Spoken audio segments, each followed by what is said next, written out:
이 말씀 함께 보도록 하겠습니다. 오늘 말씀은 마태복음 22장 23절에서 33절까지입니다. 오늘 말씀 마태복음 22장 23절에서 33절까지 우리 교독으로 읽겠습니다. 제가 먼저 읽습니다. 부활이 없다는 사두개인들이 그날 예수께 와서 물어 이르되 선생님이여, 모세가 일렀으되 사람이 만일 자식이 없이 죽으면 그 동생이 그 아내에게 장가들어 형을 위하여 상속자를 세울지니라 하였나이다. 우리 중에 칠형제가 있었는데 마지가 장가들었다가 죽어 상속자가 없었으므로 그 아내를 그 동생에게 물려주고 그 둘째와 셋째로 일곱째까지 그렇게 하다가 최후에 그 여자도 죽었나이다. 그런즉 그들이 다 그를 취하였으니 부활 때에 일곱 중에 누구의 아내가 되리이까? 예수께 대답하여 이르시되 너희가 성경도 하나님의 능력도 알지 못하는 고로 오해하였도다. 부활 때에는 장가도 아니가고 시집도 아니가고 하늘에 있는 천사들과 같으니라. 죽은 자의 부활을 논할진대 하나님이 너희에게 말씀하신 바 나는 아브라함의 하나님이요 이삭의 하나님이요 야곱의 하나님이로라 하신 것을 읽어보지 못하였느냐? 하나님은 죽은 자의 하나님이 아니요 살아있는 자의 하나님이시니라 하시니. 같이 읽습니다. 무리가 듣고 그의 가르치심에 놀라더라. 아멘. 오늘 이제 예수님과 또 이제 유대 종교 지도자들의 그 논쟁의 두 번째 말씀으로 이제 사두개인들과 예수님과의 그 대화의 말씀을 이제 전하도록 하겠습니다. 말씀의 제목은 육적인 신앙에서 영적인 신앙으로입니다. 지금 이 시기에 이제 목회자로서 가장 힘든 부분은 무엇이냐면 성도들이 다 이렇게 침체되어 있다는 것입니다. 영적으로 이렇게 보면은 다 이렇게 눌려 있습니다. 그래서 저도 이제 우리 청년들 특별히 이제 이 양육하다 보면은 이제 예배 시간에 오면 다들 이렇게 청년들이 목회자도 바라보지 못하고 다 이렇게 얼굴이 이렇게 땅바닥에 눌려 있고 다 이렇게 침울합니다. 그러면 이제 말씀을 전하고 찬양을 부르고 기도를 하면 그때서야 이제 조금 이제 밝아져서 얼굴 뜨고 그리고 소모임으로 돌아가서 같이 영상으로나마 같이 기도 제목 나누고 기도하면 이제 좀 영적으로 회복돼서 갑니다. 그리고 또 한 주간이 되면은 다 눌려 있어가지고 또 이제 나옵니다.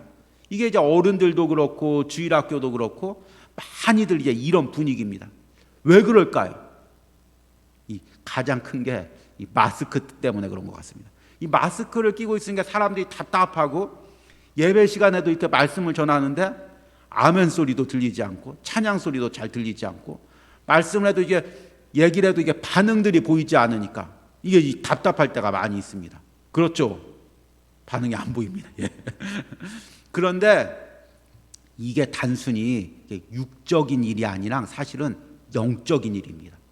그러니까 이 코로나 시기에 사실은 우리가 그 인간의 생각으로 봤을 때 이 전염병이 돌고 사람마다 조심하고 그러니까 마스크를 끼고 또 방에서 집에서 나오지 않고 그러니까 이렇게 우리가 사람들이 다운되고 우울감을 느끼고 마음이 낙심되고 그렇구나 생각하지만 사실은 그 이면에 영적인 사건들이 있습니다. 그래서 이 영적인 세력들이 교회와 성도들을 짓누르는 그것이 있습니다. 목사님 무슨 그런 게 있습니까? 그거 지금 코로나 때문에 그러는 거죠. 그것이 아니라 지금 우리 뒤에서 역사하는 힘이 있다는 것입니다. 그래서 여러분 뉴스들 보십시오. 다 부정적인 얘기. 요즘 들어서 이렇게 연예인들이 왜 이렇게 자살을 많이 하는지 모르겠습니다. 계속해서 자살하는 이야기, 그리고 사기치는 이야기, 끔찍하게 남들 공격하는 이야기, 그런 막 안 좋은 얘기, 부정적인 얘기들이 계속해서 언론에서 나오면서 사람들 짓누릅니다. 그러니까 계속 사람들 죽는 얘기, 자살하는 얘기, 안 좋은 얘기들 듣고 그리고 계속해서 사람들마다 마스크를 끼고 집안에 있고 햇볕을 보지 못하고 이런 모든 것들 가운데 이 영적인 눌림 가운데 사람들이 다 눌려 있는 것입니다. 그러면 어떻게 해야 됩니까, 여러분? 이 영적으로 눌려 있으면 어떡합니까? 예배를 나가려고 하다가도 오늘 몸이 영 눌리는 것 같아. 몸이 왜 이렇게 찌뿌둥하지? 그냥 영상으로 설교 들을까? 자꾸 우리를 주저앉게 하는 그 힘이 있다는 것입니다. 거기서 어떻게 떨쳐 일어나서 예배로 나올 수가 있습니까? 어떻게 떨쳐 나와서 사명 감당할 수가 있습니까? 기도해야죠. 기도도 그냥 기도하고 하는 게 아니라 이럴 때는 부르짖어서 기도해야 되는 것입니다. 부르짖지 않고서는 일어날 수가 없는 것입니다. 저 역시 이 말씀을 한 30분 말씀을 전하기 위해서 계속해서 이 말씀을 놓고 부르짖고 싸우고, 그리고 그 말씀을 붙들고 또 영적인 부분들 놓고 기도합니다. 그래서 그 말씀을 깨닫고 승리해서 단에서 전하는 것입니다. 그런데 만약 기도가 약해지고 이 영적인 부분의 싸움이 약해지면 저 역시 눌려서 한마디도 전할 수 없는 그런 상황이 되는 것입니다. 여기 한번 서보시기 바랍니다. 다들 마스크 쓰고 이렇게 저를 노려보고 있으면 눌리는지 안 눌리는지 한번 생각해 보시기 바랍니다. 그런데 말씀으로 일어나는 것입니다. 여러분들도 마찬가지입니다. 말씀으로 이런 영적인 부분들을 깨닫고 일어나야 되는 것입니다. 여러분, 영적이라는 게 무엇일까요? 영적이다 하는데 영적이라는 게 무엇일까요? 쉽게 얘기하면은 육적인 거에 반대말입니다. 그렇죠? 예. 쉽죠? 예. 근데 육적이라는 건 뭡니까? 그렇죠? 세상적인 거 바라보고, 육적이라는 사람의 대표적인 특징은 이 세상 살고 죽으면 끝이니까 이 세상 사는 동안 잘 먹고 잘 살고, 이 세상 사는 동안 성공하고, 이 세상 사는 동안 잘 내 지혜와 계획으로 노력해서 내 방법으로 성공하고, 그게 육적인 거죠. 그렇죠? 영적인 건 무엇입니까? 죽으면 끝이 아니라 하늘나라가 있고, 그렇죠? 그리고 그 하늘나라 가면은 상급이 있고, 그리고 그 하늘 상급을 바라보기 위해서 이 땅에서 살아가는 동안 그 하늘 상급 받지 못하도록, 천국 바라보지 못하도록 공격하는 세력이 있고, 그 싸움에서 기도해서 승리해야 되고, 그런 걸 깨닫고 사는 사람이 영적인 사람이라는 것입니다. 그래서 사실은 우리 신앙이 육적인 신앙이 아니라 영적인 신앙이 돼야 이 어려운 시기에, 침체 시기에 영적으로 살아날 수가 있습니다. 여러분, 내 신앙을 한번 점검해 보시기 바랍니다. 내 신앙이 육적인 신앙인지 영적인 신앙인지, 그리고 영적인 신앙이 돼야 지금 우리가 신앙을 지킬 수가 있는 그런 시기를 살고 있는 것입니다. 그런데 우리뿐만 아니라 예수님이 오셨을 때 2000년 전에 이 유대 땅에 그 많은 그 하나님을 믿는 사람들이 있고 그 화려한 성전이 있었는데, 그때 유대 민족들의 그 신앙을 한마디로 정의하자면 철저하게 육적인 신앙이었다는 것입니다. 왜 육적인 신앙이었냐면, 오랜 기간 여러 나라의 핍박을 당하다 보니까 그들이 원하는 것은 하늘나라 천국이 아니라, 이 땅에서 어떻게든 이 노마를 이기고 우리가 독립돼야 되겠다. 정치적인 것에 모든 관심이 쏠려 있었습니다. 그리고 또 하나, 이게 우리가 어려운 일을 당하니까 누가 우리에게 먹을 것 좀 풍족히 좀 주면 좋겠다. 경제적인 거에 철저하게 관심이 이게 쏠려 있었습니다. 그러니까 정치적인 거, 경제적인 거, 그것에만 관심이 쏠려 있다 보니까 우리의 영혼을 구원하려 메시아가 오는데 그 메시아에게 관심이 갈까요, 안 갈까요? 안 가는 거죠. 그러니까 우리 신앙이 육적인 것에만 관심이 있으면 영적인 말씀이나 영적인 구원의 메시지에서도 점점 우리가 관심이 없어지는 것입니다. 예수님 당시에 이제 그런 상황이 된 것입니다. 그 대표적인 사람들이 누구냐면 바리새인과 사두개인입니다. 이 바리새인은 이제 쉽게 이야기하면 극단적인 보수주의자이고 극단적인 이제 민족주의자입니다. 지금으로 말하자면 이제 보수 세력이죠. 정치적인 세력으로 이야기하면. 그래서 이들은 이제 뭘 강조하냐면 하나님의 율법을 강조합니다. 성경에 있는 율법이란 율법은 다 찾아서 그 율법을 지키려고 하고, 성경에 없는 율법까지 만들어서 율법을 지키고, 그리고 그 율법을 자기뿐 지킬 뿐만 아니라 남까지 지키고 안 지키는지 감시하고, 그래서 그 율법을 지키면 이 나라가 잘 되고 축복을 받고 성공할 수 있다. 그래서 철저하게 행위 중심에 이런 행위를 잘하면 하나님께 이런 복을 받는다. 철저한 행위 중심자들이 바리새인들입니다. 그 바리새인들과 대칙점에 서 있는 자들이 사두개인들입니다. 사두개인들은 이제 정치적으로 말하면 진보 세력이죠. 이 사두개인들은 이제 사독 제사장, 이 다윗과 솔로몬 시대의 사독 제사장의 후손들로 알려져 있는데 이들은 철저한 현실주의자입니다. 이 사두개인들이 정치적 그 전면에 나선 것은 이제 히스몬 왕조의 요한 힐카누스 1세가 헬라 그 당시에 이제 헬라 세계가 지배를 하고 있으니까 헬라 문화를 받아들이자 바리새인들이 그 왕에 대해서 반대를 합니다. 그러니까 그 바리새인들을 견제하기 위해서 반대적인 사두개인들을 정치 세력으로 끌어들였습니다. 그래서 이 사두개인들 철저하게 현실 중심적입니다. 성경도 모세 5경만 인정하고 다른 성경은 다 인정하지 않고 이 세상 사는 것이 전부이고 죽으면 끝이라고 생각합니다. 그리고 헬라 문화를 철저하게 받아들이고 헬라 문화 중에서 특별히 에피쿠로스 학파는 현실적인 그 쾌락, 현실에서 누리는 행복, 그것을 갖다 가장 중요시 여겼습니다. 그러니까 사두개인들은 영적인 것, 하늘나라보다 이 땅에서 평안을 누리는 것, 이 땅에서 행복하는 것, 이 땅에서 성공하는 것, 잘 사는 것, 이것들을 추구하는 사람들이 사두개인입니다. 그런데 예수님께서 이 땅에 오셔서 제일 먼저 선포한 게 뭐냐면 마태복음 4장 17절에 보니까 같이 한번 읽겠습니다. 마태복음 4장 17절을 같이 한번 읽겠습니다. 이때로부터 예수께서 비로소 전파하여 이르시되 18절을 안 적었나요? 예. 회개하라 천국이 가까이 왔느니라 하시더라 라고 이야기하고 있습니다.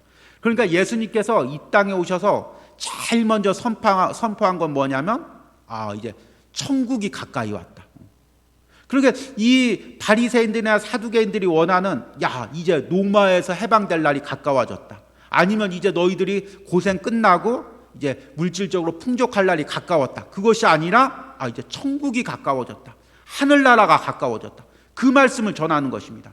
그리고 우리가 마태복음을 통해서 계속해서 말씀을 들었지만 예수님께서 계속해서 천국 비유를 통하여 천국은 이런 곳이다. 천국은 이런 곳이다. 그리고 또 이 땅에 사는 동안 지금 천국이 임하고 있다. 계속해서 천국과 하늘나라 말씀을 이야기하고 있습니다. 그러기에 바리새인들과 사두개인들은 그 예수님의 복음에 아주 적극적으로 정면으로 부딪히게 되는 것입니다. 그래서 이제 오늘 말씀에 23절에 부활이 없다는 사두개인들이 그날 예수께 와서 물어 이르되, 그러니까 이 사두개인들의 지금까지 제가 사두개인들의 사상을 몇 가지 이야기했지만 사두개인들의 사상의 핵심은 뭐냐면 23절에 부활이 없다. 부활이 없다 주장하는 사람들이 사두개인들인 것입니다. 부활이 없다는 건 뭐냐면 영생이 없다. 천국이 없다. 이 세상이 전부다. 죽으면 끝이다. 이 세상에서 잘 살아야 된다. 이 세상에서 행복하게 살아야 된다. 이 세상에서 복을 누리고 살아야 된다. 이것이 이제 사두개인들의 그 주장이었습니다. 그리고 나서 예수님께 와서 이제 아주 고약한 이 질문인데 그냥 질문이 아니라 아주 고약한 질문을 던집니다. 24절서부터 28절까지 내용인데 내용의 핵심은 그것입니다. 7명의 아들이 있었는데 첫째가 결혼을 해서 이제 아내를 얻었는데 첫째가 죽었습니다. 그러면 그 당시에 이 유대 사회에서는 계대 결혼이라고 하죠. 고엘 제도라고도 하고 우리말로 뭐 형사 취수 제도라고도 하고 형이 죽으면 동생이 그 아내를 취하는 것입니다. 그리고 그 동생이 죽으면 또 동생이 아내를 취하는 것입니다. 그래서 7명의 형제가 다 죽고 아내는 그 7명과 다 결혼하고 나중에 아내까지 죽었습니다. 그리고 사두개인들이 이제 결정적인 질문을 던집니다. 28절에 그런즉 그들이 다 그를 취하였으니 부활 때 7 중에 누구의 아내가 되리이까? 와, 아주 그냥 어려운 질문을 던졌습니다. 이렇게 질문하는 이유는 이것이 그 계대 결혼이 고엘 제도가 성경에 나와 있는 제도이기 때문입니다. 신명기 25장 5절에서 6절 말씀 보니까 제가 한번 읽어드리겠습니다. 형제들이 함께 사는데 그 중 하나가 죽고 아들이 없거든 그 죽은 자의 아내는 나가서 타인에게 시집까지 말 것이요 그의 남편의 형제가 그에게로 들어가서 그를 맞이하여 아내로 삼아 그의 남편의 형제된 의무를 그에게 다 행할 것이요 여기까지 읽으면 이해가 안 되죠. 이런 음란한 제도가 어디 있어? 이런 비문화적인 제도가 어디 있어? 그런데 그 6절 말씀 보니까 그 여인이 낳은 첫 아들이 그 죽은 형제의 이름을 잊게 하여 그 이름이 이스라엘 중에서 끊어지지 않게 할 것이니라. 그러니까 이 계대 결혼, 고엘 제도를 하나님께서 만드신 이유는 음란하게 하기 위해서가 아니라 형이 죽었을 때 그 형의 이름이 끊어지지 않기 위해서, 형의 기업이 끊어지지 않기 위해서, 형의 아내가 과부가 되어서 모든 기업을 못 받고 홀로 살지 않게 하기 위해서 아들을 낳아서 그 기업을 잇게 하려는 하나님의 긍휼의 그 은혜가 이 제도에 담겨져 있었던 것입니다. 그런데 이제 오늘 본문으로 돌아가서 사두개인들은 이 제도를 가지고 아주 고약하게 질문을 변형해서 예수님께 던집니다. 이 질문이 고약한 이유는 뭐냐면 최악의 상황을 가정한 것입니다. 이 질문이 성립되려면 무슨 조건이 먼저 성립돼야 되냐면 7명의 아들이 있어야 됩니다. 그렇죠? 그리고 7명의 남자들이 다 순서대로 죽어야 됩니다. 첫째 죽고 둘째 죽고 셋째 죽고, 이 순서 바뀌면 안 됩니다. 첫째 죽고 둘째 죽고 셋째 죽고 넷째 죽고 다섯째 죽어야 됩니다. 그리고 나서 그 아내는 첫째랑 결혼했을 때 6명이 다 결혼을 안 하고 있어야 됩니다. 그렇죠. 그게 그래야 되죠. 둘째 결혼했을 때는 또 5명이 다 결혼을 안 하고 있어야 됩니다. 그러니까 이게 확률적으로 이런 사건이 될 경우가 거의 없이, 아마 이스라엘 한 몇천 년 역사에 한 번 나올까 말까 하는 그런 아주 최악의 상황을 질문으로 던져가지고 예수님을 갖다 코너에 모는 것입니다. 이제 우리 지난주에도 얘기했지만 이제 세상 사람들의 특징이 이렇게 말꼬리를 잡는 건데, 이렇게 아주 극악적인 조건을 가지고 질문을 만들어서 목회자나 믿는 사람들 갖다가 궁지에 빠뜨린 그런 경우가 많이 있습니다. 실제로 있었던 일인데요. 한 노예 가운데 이제 노예 목사님들끼리 노예를 하다가 이 정치적 싸움이 벌어졌습니다. 그래서 이제 이런 교회에 대한 행정적인 얘기를 하다가 그럼 교회 불이 나면 어떡할 것입니까? 한 목사님이 이제 공격을 하는 거죠. 그러니까 한 목사님은 우리 교회 불 안 납니다. 그러니까 만약 교회 불 나면 어떡합니까? 우리 교회 불 안 납니다. 그리고 이 목사님이 너무 화가 나고 그럼 불이 나가지고 교회가 홀라당 타면 어떡할 것입니까? 이 목사님이 더 크게 우리 교회 불 안 납니다. 어떻게 됐을까요? 불 나면 어떻게 하냐고 한 그 교회 목사님이 교회가 불이 났다는 것입니다. 실제로 있었던 얘기입니다. 그러니까 자꾸 이렇게 막 극악적인 상황, 도저히 일어나기 힘든 상황을 갖다 몰아서 공격을 하면 오히려 자기가 그런 상황에 처할 수가 있다는 것입니다. 지금 이 사두개인들이 아주 극단적인 상황을 만들어서 지금 예수님을 공격하는 것입니다. 이 질문이 고약한 질문인 두 번째 이유는 이 질문은 답을 요구하지 않는 질문입니다.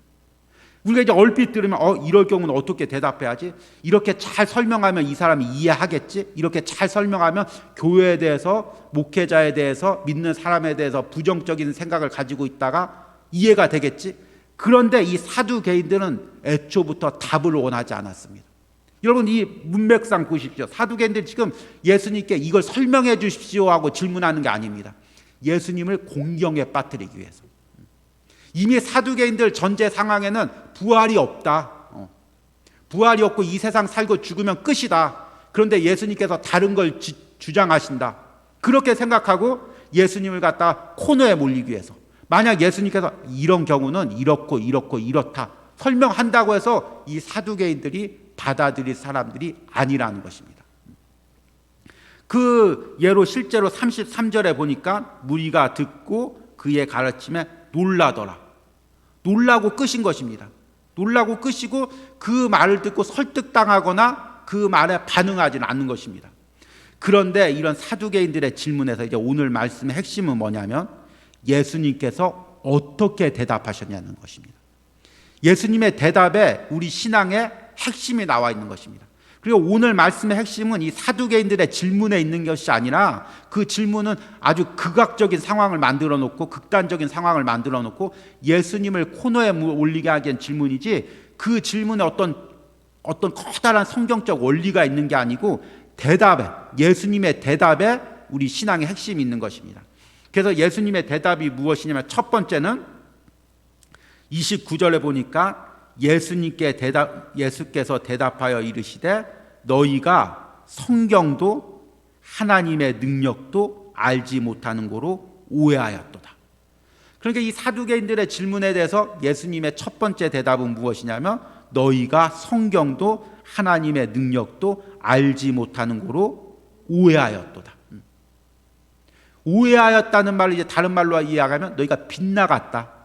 잘못된 부분을 알고 있다. 잘못 알고 있다. 이게 이제 오해한다는 의미인 것입니다. 그러니까 예수님이 이 사두개인들이 이렇게 질문을 할 때 그 핵심이 뭐냐면 너희가 하나님의 능력을 알지 못한다. 왜 하나님의 능력을 알지 못할까요? 사두개인들은 앞에 이야기했듯이 철저하게 현실주의자입니다. 그래서 현실에서 자신의 생각으로 이건 이렇지, 저건 저렇지, 이거는 이만큼 할 수 있지, 저것은 저만큼 할 수 있지, 사람은 이만큼 할 수 있지, 사람은 육체가 있으니까 죽으면 그 육체가 썩지, 그러면 사람은 끝이지. 다 인간의 생각, 인간의 이성 안에서만 모든 것을 다 판단하는 것입니다. 그러니까 하나님의 능력은 인간의 이성을 뛰어넘어서 역사하는데 인간의 이성으로만 계산을 하니까 하나님의 능력을 알지를 못하는 것입니다. 이해가 되십니까? 제가 지금 하고 있는 이 이야기가 지금 우리의 신앙의 모습입니다. 한국교회의 신앙의 모습인 것입니다. 철저히 이성 안에서 가능한 부분, 그리고 철저하게 내 생각 안에서 내 계산에서 가능한 부분, 그만큼만 믿는 것이 지금의 신앙의 모습인 것입니다. 그리고 이것을 지금 다른 말로 이야기하면 육적인 신앙이라고 하는 것입니다. 육적인 신앙은 뭐냐면 내 계산이 중심이 되는 것입니다. 내가 중심이 되는 것입니다. 그래서 내 계산으로 내 중심으로 모든 것을 판단하는 것입니다. 오늘 주일 예배를 들어가려고 합니다. 상황이 힘듭니다. 직장에서 어려운 문제가 있습니다. 가정에서 어려운 문제가 있습니다. 코로나로 어려운 문제가 있습니다. 그러면 내 육적인 생각으로 다 계산을 합니다. 이렇게 계산하니까 오늘은 예배 드리기가 힘들어. 딱 이렇게 내 안에서 딱 계산이 나오는 것입니다. 물질을 드리려고 합니다. 11조를 드리려고 합니다. 딱 이번 달은 이렇고 이러니까 내가 힘드니까 경제가 어려우니까 마이너스니까 안 돼. 딱 이미 내 계산으로 딱 나오는 것입니다. 철저하게 내 계산이고 내 생각적이 되고 그러기 때문에 모든 것을 내 기준으로 판단하는 것입니다. 이런 신앙이 계속 되다 보면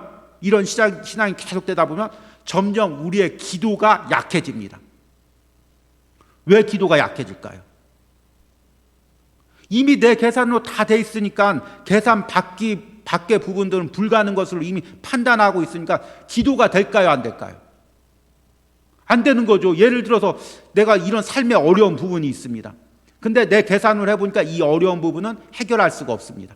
이거는 아무리 해도 안 되는 것입니다. 그러면 이건 포기하고 되는 부분 하기로 결정을 했습니다. 그러면 기도를 하려고 합니다. 기도가 될까요? 안 될까요?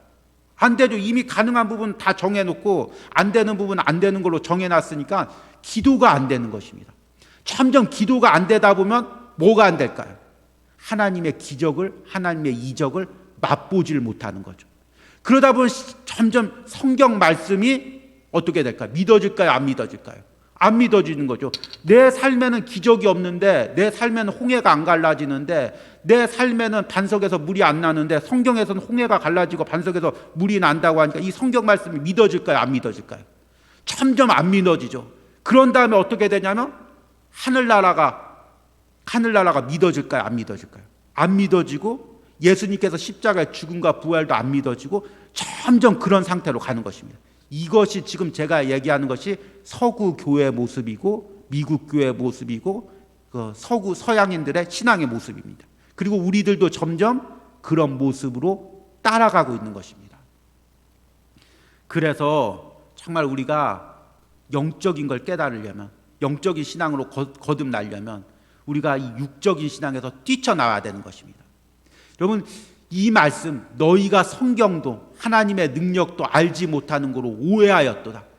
지금 이 두 구절에 이 한 절에 당시에 유대인들의 그 신앙의 영적 상태를 예수님께서 딱 진단하고 있는 것입니다. 너희가 하나님의 능력도 너희가 알지 못하고, 그러니까 성경도 오해하고 믿지 못하고, 지금 너희가 영적 상태가 그렇다, 이렇게 말씀하시는 것입니다. 그러니까 부활도 없다고 하고 천국도 없다고 하고 이 땅의 삶이 전부라고 이야기하고 있는 것입니다. 이게 우리의 지금의 영적 상태인 것입니다. 육적인 신앙의 대표적인 모습입니다. 여러분, 여기서 우리가 깨트리고 일어나야 되는 것입니다. 깨트리고 나와야 되는 것입니다. 하늘나라가 분명히 있고, 지금도 우리가 하늘나라를 향해 나가고 있고, 그 가운데 지금 우리가 하루하루 치열한 싸움들을 싸우고 있는 것입니다. 계속해서 이 땅의 어두운 세력들이 이 땅에서 우리를 주저앉히려고 하고, 하늘나라를 향해 나가지 못하게 하고, 마음에 상하게 하고, 육신의 병을 주면서 계속해서 상황으로 우리를 누르고 있는 것입니다. 여러분, 이걸 깨닫고 천국을 향해서 영적인 눈이 뜨여져서 한 걸음 한 걸음 나가는 은혜가 있길 바랍니다. 두 번째는, 예수님의 대답은 뭐냐면 30절에 나옵니다. 부활 때에는 장가도 아니 가고 시집도 아니 가고 하늘에 있는 천사들과 같으니라. 그러니까 이 대답의 핵심은 뭐냐면, 부활의 모습은 인간의 육적인 모습이 아니라 영적인 모습이라는 것입니다. 그래서 고린도전서 15장 말씀 보면 우리가 부활할 때 신령한 몸으로 부활한다는 것입니다. 그러니까 우리가 부활해서 하는 거는 장가 가고 시집 가고 집 사고 돈 벌고 그런 것이 아니라, 신령한 몸으로 부활해서 무엇을 하니까? 하나님을 찬양하고 하나님과 함께 영원토록 거하고, 그 하나님과 함께 거하는 것이 바로 천사들처럼 하나님을 찬양하는 것이 바로 부활의 모습인 것입니다. 많은 사람들이 이제 기독교가 점점 변질되다 보니까 점점 이 땅에서 천국이 이루어진다, 이 땅에서 이제 우리 노력으로 인해서 계속 제도가 발전되고 인간의 지혜가 발전되면서 이 땅에 천국이 이루어진다. 그런데 이 땅에서 이루어지는 천국은 결국은 물질을 가지고 있는 세상인 것입니다. 그리고 물질이 가진 세상은 결국은 썩어지고 사라질 것입니다. 그러니까 우리가 점점 우리의 영적인 모습, 영적으로 변할 그날을 꿈꾸고 바라봐야지, 육체의 모습들을 계속 전부로 알고 살면 결국에는 우리는 늙어지고 병들고 소망이 없어지는 것입니다. 그래서 세상 사람들은 결국에는 소망이 없어지고, 세상 소망을 붙들고 있던 사람도 결국에는 무너지고, 그 유명한 연예인들, 그 아름다운 연예인들이 결국에 그렇게 자살을 하고 극단적인 삶을 선택하는 그런 모습들을 볼 때 정말 우리가 하늘 소망을 가지고 이 시대 살아가는 은혜가 있길 바랍니다. 마지막에 가장 중요한 부분이죠. 하나님은 죽은 자의 하나님이 아니라 살아있는 자의 하나님이시다. 이게 예수님의 마지막 대답입니다. 32절 말씀은 같이 한번 읽겠습니다. 나는 아브라함의 하나님이요 이삭의 하나님이요 야곱의 하나님이로다 하신 것을 읽어보지 못하였느냐? 하나님은 죽은 자의 하나님이 아니요 살아있는 자의 하나님이라 하시니. 아멘.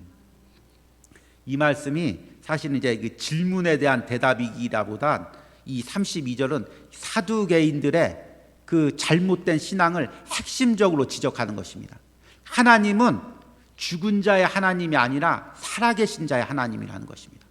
그리고 여기서 32절에 나는 아브라함의 하나님이었고 이삭의 하나님이었고 야곱의 하나님이었다, 그 말이 아니라는 것입니다. 나는 지금도 아브라함의 하나님이고, 나는 지금도 이삭의 하나님이고, 지금도 야곱의 하나님이다. 현재형이라는 것입니다. 그러니까 이 말씀은 모세가 하나님께서 부르시자 누구십니까 이야기하자 나는 아브라함의 하나님, 이삭의 하나님, 야곱의 하나님이다 대답하신 것입니다. 그런데 모세 때 아브라함이 살아있을까요, 죽었을까요? 어려운 질문을 했나 제가. 모세 때 아브라함이 살아있었을까요, 죽었을까요? 죽어있죠. 예, 굉장히 어려운 질문이었습니다. 예. 그 다음에 이삭은 죽었을까요, 살았을까요?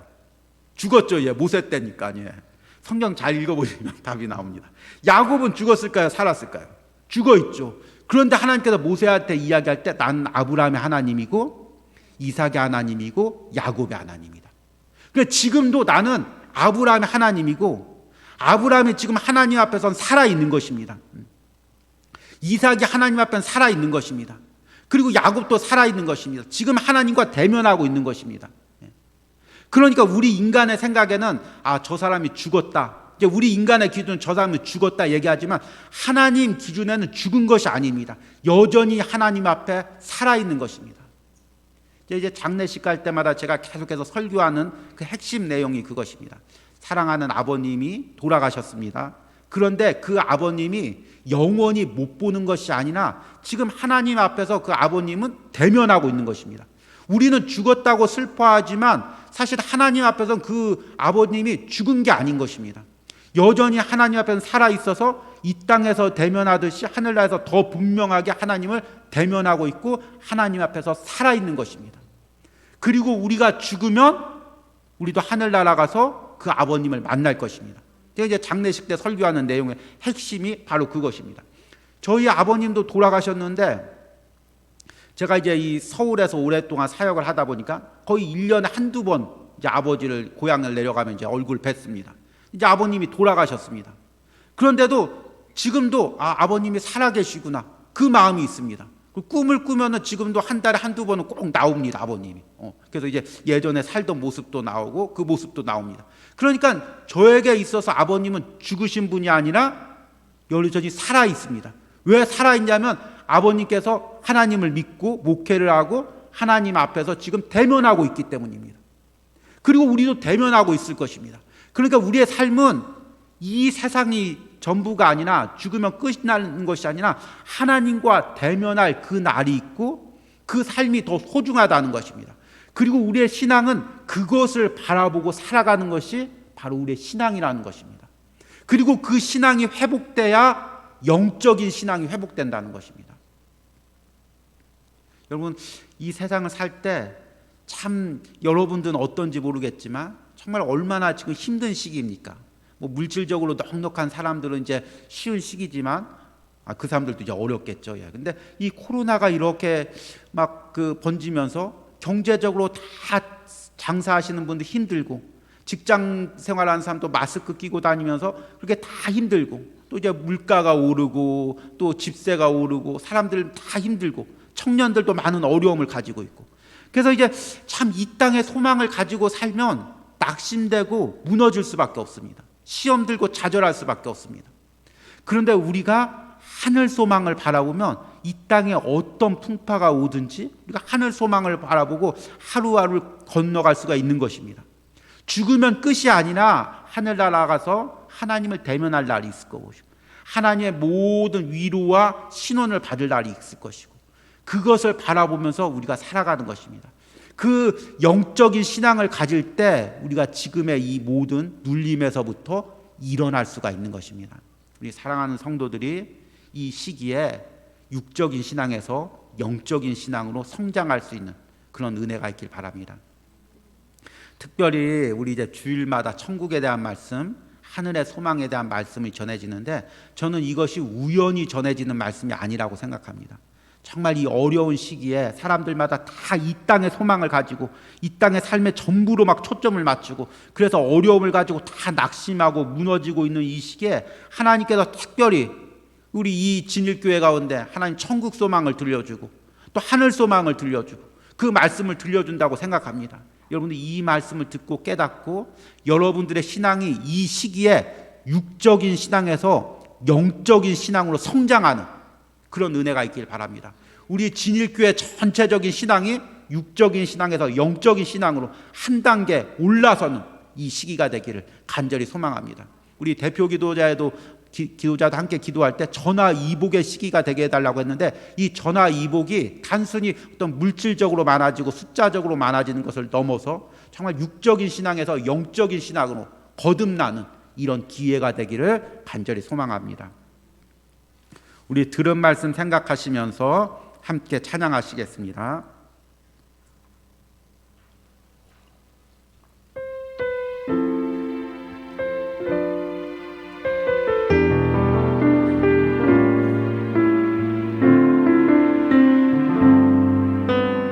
날이 저물어 갈 때, 날이 저물어 갈 때, 빈들에서 걸을 때, 그때가 하나님의 때, 내 힘으로 안 될 때,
우리 다시 한번 찬양합니다. 날이 저물어 갈 때 힘들에서 걸을 때 그때가 하나님의 때 내 힘으로 안 될 때 빈손으로 걸을 때 내가 고백해 여호와 이래 주가 일하시네 주가 일하시네 주가 일하시네 주께 아끼지 않는 자에게 주가 일하시네 주가 일하시네 신뢰하며 걷는 자에게. 다시 한번 우리 기도하겠습니다. 우리 기도할 때 첫 번째로 하나님 내 신앙이 육적인 신앙에서 영적인 신앙으로 성장하기로 합니다. 내가 10년 신앙생활했고 20년 신앙생활했고 집사와 장로가 되었지만 권사가 되었지만 여전히 육적인 관점에 사로잡혀 있음을 깨닫습니다. 주님 내 신앙이 영적인 신앙이 되게 하여 주시옵소서. 우리 주여 부르고 기도합니다. 주여 하나님 우리 신앙이 육적인 신앙에서 영적인 신앙이 되게 하여 주시옵소서. 내 생각으로 하나님 내 계획으로 모든 것을 계획하고 내 기준으로 신앙생활하는 것이 아니라 세상 사람들의 의견을 듣고 신앙생활하는 것이 아니라 하나님 내 영적인 눈이 들려서 하나님의 역사를 깨닫고 하나님의 기적을 맛보며 사는 그런 신앙생활이 되기로 합니다. 이 땅의 삶이 전부가 아니라 하늘 소망을 가지고 하늘 상급을 쌓고 쌓아가는 사랑하는 성도들이 되기로 합니다. 우리 사랑하는 성도들의 영적인 삶을 허락하여 주시옵소서. 영적인 눈을 열어주시옵소서. 하늘나라를 바라보게 하여 주시옵소서. 하늘 상급을 바라보게 하여 주시옵소서. 영적인 싸움을 깨닫게 하여 주시옵소서. 그리하여 깨어서 기도할 수 있는 성도들이 되게 하여 주시옵소서. 깨어서 싸울 수 있는 성도들이 될 수 있게 하여 주시옵소서. 모든 영적 침체와 눌림에서 떨쳐 일어날 수 있는 은혜를 허락하여 주시옵소서. 하나님 각자의 상황에서 각자의 자리에서 부르짖으며 기도할 수 있는 은혜를 허락하여 주시옵소서. 모든 눌림이 떠나갈지어다. 하나님 모든 영적 침체가 떠나갈지어다. 하나님 모든 영적 싸움에서 우리가 승리하게 하여 주시옵소서.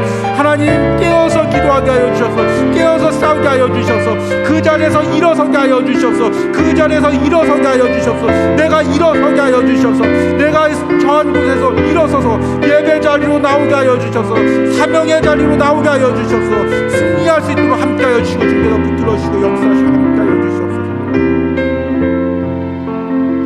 우리 한 가지 더 기도할 때 하나님 내 삶이 하나님의 기적을 맛보는 삶이 되기로 합니다. 세상 사람들처럼 평범하게 인간의 계산 안에서 사는 삶이 아니라 날마다 하나님의 기적을 맛보는 삶이 되기로 합니다. 하루하루 삶에서 내 힘으로 해결할 수 없는 문제 가운데 기도하면서 하나님의 도우심과 기적을 맛보는 삶이 되게 하여 주시옵소서. 우리 주여 부르고 기도합니다. 주여 하나님 내 삶이 날마다 하나님의 기적을 맛보는 삶이 되기로 합니다. 하나님 인간의 생각 안에서 틀에 맡겨서 사는 것이 아니라 하나님 삶의 문제들을 놓고 기도하면서 인간의 힘으로 해결할 수 없는 하나님의 기적을 맛보기로 합니다. 하나님의 능력을 맛보기로 합니다. 하나님 날마다 주가 일하시는 것들을 경험하기로 합니다. 내가 가진 것은 적은 떡과 물고기이지만 하나님 내 모든 것을 드릴 때 역사하시는 그 하나님을 경험하기로 합니다. 사랑하는 성도들 하나님을 신뢰하며 걷기로 합니다. 주여 하나님의 기적을 맛보기로 합니다. 주여 이번 한 주도 우리 삶에 기적이 일어나기로 합니다. 주여 이번 한 주도 우리 가정에 기적이 일어나기로 합니다.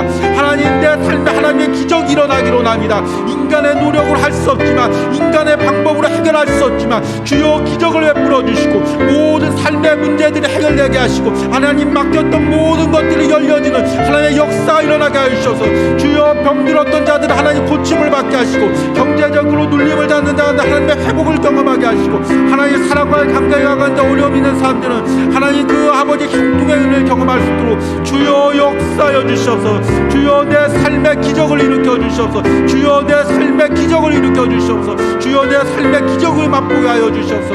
주님 은혜 주시고 함께 하여 주시옵소서. 우리 마지막으로 기도할 때는 우리 교회를 위해서 기도할 때 하나님 우리 교회가 이 코로나 시기에 육적인 신앙에서 영적인 신앙으로 발돋움하는 역사가 일어나기를 원합니다. 각 기관마다 영적인 신앙으로 거듭나는 은혜가 있기를 원합니다. 각자의 상황 가운데 눌려있고 예배에 나오지 못하는 그 성도들이 육적인 신앙에서 영적인 신앙으로 성장하게 하여 주시옵소서. 우리 마지막으로 주여 부르고 기도합니다. 주여, 하나님 코로나 시기에 교회들마다 침체를 겪고 있는 이 시기에 하나님 우리 진흙교회는 하나님께서 역사하여 주시고 하나님 육적인 신앙에서 영적인 신앙으로 성장하는 역사가 일어나게 하여 주시옵소서.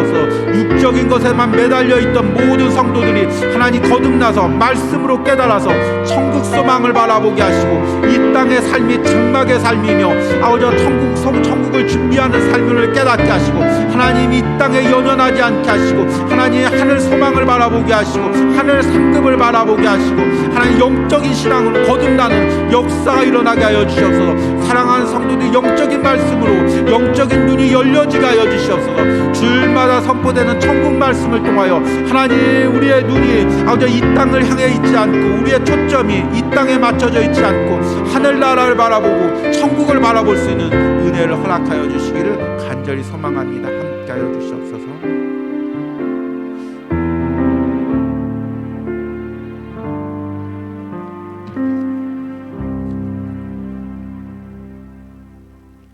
예수께서 대답하여 이르시되 너희가 성경도 하나님의 능력도 알지 못하는 고로 오해하였도다. 하나님 이 말씀이 2000년 전 사두개인들에게 하신 그 예수님의 말씀이 이 시대에 한국교회 우리들에게 하시는 말씀이 아닌지 이 말씀을 들으며 심히 두렵고 떨림으로 이 말씀을 듣습니다. 하나님 내가 육적인 신앙으로 하나님의 능력을 내 삶에서 제한하고 있지는 않았는지 그래서 성경의 능력도 오해하고 있었지 않았는지 말씀을 통해서 깨닫게 하시고 이 말씀을 통하여 우리의 신앙이 육적인 신앙에서 영적인 신앙으로 거듭날 수 있도록 주님 우리에게 은혜를 허락하여 주시옵소서. 특별히 하나님 우리 주일마다 선포되는 천국 말씀을 통하여 하나님 마태복음 묵상을 통하여 사랑하는 성도들의 영적인 눈이 열려지는 은혜가 있기를 원합니다. 코로나의 상황 가운데 모든 초점이 이 땅에만 맞춰져 있는 이 시기에 사랑하는 성도들이 영적인 말씀을 듣고 천국을 바라보고 천국 소망을 깨닫는 은혜가 있게 하여 주시옵소서. 그리하여 하나님 영적인 것을 바라보고 깨어서 기도하는 영적으로 깨어서 기도하는 은혜가 있게 하여 주시옵소서. 모든 침체와 눌림으로부터 기도하면서 승리하는 삶을 사는 예배드리는 삶을 사는 성도들이 될 수 있도록 함께하여 주시옵소서. 모든 얼거매인 것을 묶인 것을 아버지여 끊어버리는 능력을 받는 성도들이 될 수 있도록 함께하여 주시옵소서. 무엇보다도 하나님 이 시기에 우리 사랑하는 진일교회가 육적인 신앙에서 영적인 신앙으로 거듭나게 하여 주시옵소서. 혹시나 아직도 육적인 생각에 사로잡혀 있던 영약한 성도들이 있다면 하나님 말씀을 들으면서 영적인 신앙으로 거듭나서 하나님 영적인 부흥이 우리 진일교회에 일어날 수 있도록 함께하여 주시옵소서. 이 저녁에 기도할 때도 하나님 은혜해 주시고 남은 한 주간도 하나님 붙들어 주시기를 간절히 소망합니다. 예수님의 이름으로 기도했습니다. 아멘.